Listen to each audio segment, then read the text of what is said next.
জীবন জীবন শুধু মজা, খেলে বেড়ানো, দৌড়াদৌড়ি, মারামারি, গার্লফ্রেন্ড নিয়ে ঘুরে বেড়ানো, গার্লফ্রেন্ডের সাথে সারাদিন চ্যাটিং করা, বয়ফ্রেন্ড নিয়ে ঘুরে বেড়ানো, বয়ফ্রেন্ডের সাথে সারাদিন চ্যাটিং করা, সারাদিন ফোন নিয়ে ঘরে বসে থাকা আর শুধু স্ক্রলিং। এটাই তো জীবন, তাই না? এটা তো পৃথিবীর সব থেকে সুন্দর জীবন, তাই না? এখন যদি বলি এটা জীবন নয়, আমি জানি এবং আপনারাও জানেন যে এটা জীবন নয়। এটা কেবল সময় নষ্টের একটা অজুহাত মাত্র। এটা জীবন ধ্বংসের একটা কাণ্ড, যেটা তোমাকে ধ্বংসের শাখা প্রশাখা বৃদ্ধি করতে দিনের দিন সাহায্য করছে। তুমি যদি ঠিক না হও, সেটা তোমাকে ধ্বংসের চূড়ান্ত পর্যায়ে নিয়ে যাবে। জীবন কি শুধুই কষ্টের? তুমি শুধু এটাই ভাবছো যে সৃষ্টিকর্তা শুধু আমাকে এরকম কষ্ট দিয়েছে, আমার ভাগ্যই হয়তো এরকম, আমার ভাগ্যে হয়তো এটাই লেখা ছিল যে আমার টাকা পয়সা হবে না, গাড়ি বাড়ি হবে না, সুখ শান্তি হবে না, জীবনে কোনো মজা থাকবে না। আসলে বলতে হবে আপনাদের চিন্তা ভাবনা ঠিক এরকমই বাজে। দুনিয়াতে কিছু মানুষ এমন রয়েছে যারা শুধু আফসোসই করতে জানে, যারা সবসময় সৃষ্টিকর্তাকে দোষ দিতে থাকে, মানুষকে দোষ দিতে থাকে। আসলে সেই ব্যক্তি এটা জানে না যে সব কর্মকাণ্ডের মূল গোড়া সে নিজেই। আপনি কখনো নিজের ভুলটা ধরতে পারেন না যে আমি আমার এই কাজগুলোর জন্য দিনে দিন পিছিয়ে পড়ছি। আজকের এই ভিডিওটা হয়তো খুবই ছোট কিন্তু অনেক শিক্ষণীয়। এই ভিডিওতে এমন 5টি অভ্যাসের কথা বলবো যেগুলো আপনি মেনে চললে আমি বলতে পারি আপনার লাইফের 99% সফলতা পাওয়ার চান্স রয়েছে। এই ভিডিওটি দেখলে হয়তো আপনার মনোভাবনা সম্পূর্ণ চেঞ্জ হয়ে যেতে পারে। তো আমি জীবনকে এগিয়ে নিয়ে যাওয়ার পথে স্টোরি অফ লাইফ আপনার পাশে আছে। তো চলুন এগিয়ে যাই।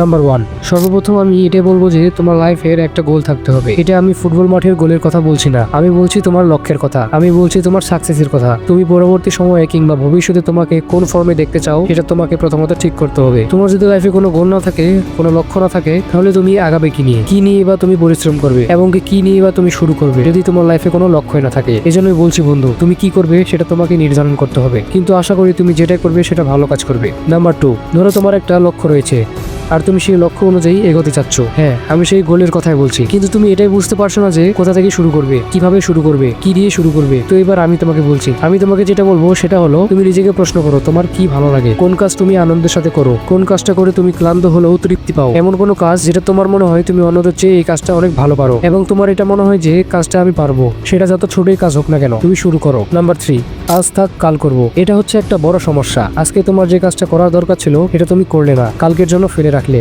সেটাতে তোমার যে সময়টা নষ্ট হলো সেই সময়টা কখনো ফিরে আসবে না। সময় কিন্তু তার আপন গতিতে চলতে থাকবে। অনেক ব্যক্তি তো এমনও আছে যাদের কাল করব বলে তার আর কোনোদিন কাল আসে না। আজকের কাজ আজকে সেরে ফেলো, কখনো কালকের জন্য ফেলে রাখো না। আজ তুমি কালকে করবো বলে যে কাজটি ফেলে রাখছো সেই কাজটি আজকে করলে হয়তো তোমার স্বপ্ন পূরণের রাস্তাটা খুব সহজ হয়ে যেত। দিন চলে যাচ্ছে, সুযোগ চলে যাচ্ছে, আর তুমি শুধু ফেলে রাখছো নিজের স্বপ্নটাকেও। এখন তুমি বলতে পারো যে একদিন অলস থাকলে কিংবা কাজ না করলে কি এমন ক্ষতি হবে। তুমি ভাবছো যে কিছুই হবে না, কিন্তু এই একদিনের অলসতা তোমাকে বাকি দিনগুলোতে অলসতায় ফেলতে পারে। একটা কাজ কাল পর্যন্ত ফেলে রাখলে সেটা আর কাল করাই হয় না, জমে যায়, চাপ পড়ে, আর শেষে হয়তো করাই হয় না এবং সবশেষে তুমি হতাশ হয়ে যাও। যারা সফল তারাও জানে সবচেয়ে ভালো সময় এখন। তারা কাল নয় আজ শুরু করে। হয়তো একটু ভয় লাগে, হয়তো তুমি জানো না কিভাবে শুরু করবো, কিন্তু শুরু না করলে কিছুই হবে না। কারণ তুমি যে এখন দেখছো যারা সফল, যাদের অনেক কিছু আছে, যদি তুমি তাদেরকে বড় চোখে দেখছো তাহলে তুমি এটা মনে রেখো, তারাও কিন্তু নিম্ন থেকে শুরু করেছিল, আজ তারা এই পর্যায়ে।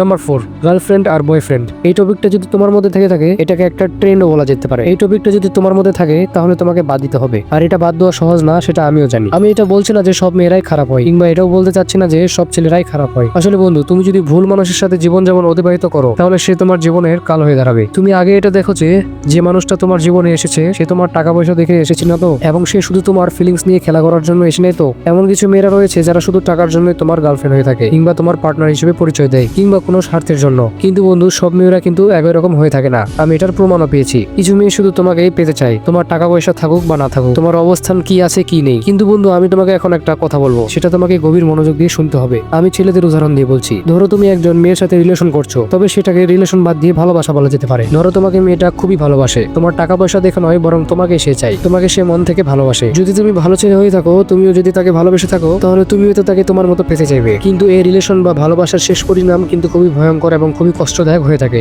সবশেষে হয়তো তোমাকেই কাঁদতে হবে। মেয়ের বাবা হয়তো তোমাকে বিয়ে দিবে না, তোমাকে অনেক অপমান সহ্য করতে হবে। এখানে অপমানটা বড় বিষয় নয়। এমনকি তুমি যদি মেয়েটিকে পালিয়েও নিয়ে যেতে চাও তাহলে তুমি মেয়েটিকে খাওয়াবে কি? কিংবা তুমি তো সফল হনি, মোবাইলে কিংবা টিভিতে দেখার মতো পালিয়ে যেও না, কারণ সেটা শুধু সিনেমা, বাস্তব নয়। আমি তোমাকে এতক্ষণ এটাই বোঝাতে চেয়েছি যে যতক্ষণ না তুমি সফলতা অর্জন করো ততক্ষণ কাউকে পাত্তা দিবে না, কোনো মেয়ের সাথে শারীরিক কিংবা মানসিক সম্পর্ক করে তুলবে না। নাম্বার 5, তোমাকে প্রতিদিন সকালে ঘুম থেকে উঠতে হবে। লাইফের একটা বড় অংশ বিল্ড হয় সকালবেলা ঘুম থেকে ওঠা থেকে। তুমি যদি দেরি করে 10টা 10টা-11টার দিকে ঘুম থেকে ওঠো, তাহলে সারাদিন তোমার ক্লান্ত এবং ঘুম ঘুম ভাব নিয়েই কাজ করতে হয়। এবং অবিশ্বাস্য হলো সত্য যে সেই কাজে তোমার ভালো ফিলিংস কাজ করে না, কিংবা সেই কাজ তুমি মনোযোগ দিয়ে করতে পারো না। তার জন্য এই সকালে ঘুম থেকে ওঠো। যদি মুসলমান হয়ে থাকো তাহলে ফজরের নামাজ পড়তে ওঠো, নামাজ পড়ো এবং নামাজ পড়ার পরে 1 গ্লাস পানি খাও, যেটা তোমার শরীর ও মন দুটোকেই শার্প রাখতে সাহায্য করবে। এখন তুমি হয়তো বলতে পারো, ভাই আমি তো নামাজ দূরের কথা 5টা-6টার দিকেও উঠতে পারবো না। কিন্তু বন্ধু, এটারও একটা সমাধান রয়েছে। তোমাকে কি করতে হবে? রাত 10টা কিংবা 11টার সময় ঘুমিয়ে পড়বে, মাথায় কোনো চিন্তা আনবে না। হ্যাঁ, একটা কথা, অবশ্যই রাত্রিবেলা ফোন চালাবে না এবং সকালের অ্যালার্ম দিয়ে রাখবে। এবং আমি জানি তোমার একটা বদ অভ্যাস রয়েছে, অ্যালার্ম যখন বেজে ওঠে তখন তোমার ঘুমও ভাঙে, কিন্তু তুমি তো অলস।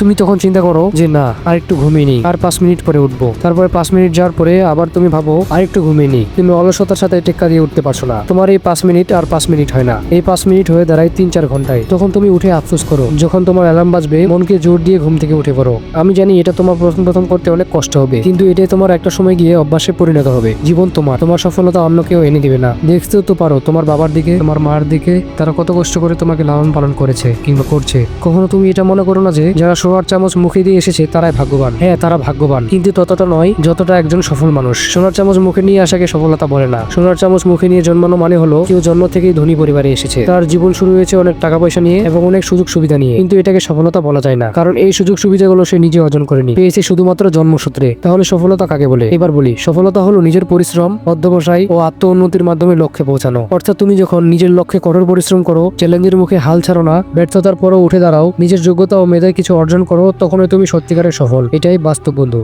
জীবনকে এগিয়ে নিয়ে যাওয়ার পথে স্টোরি অফ লাইফ সর্বদা তোমার পাশে থাকার চেষ্টা করবে। হয়তো আমার এই কথাগুলোর মাধ্যমে তোমার জীবন পরিবর্তন হতে পারে। দেখা হচ্ছে ইনশাল্লাহ নতুন কোনো ভিডিওতে। আল্লাহ হাফেজ।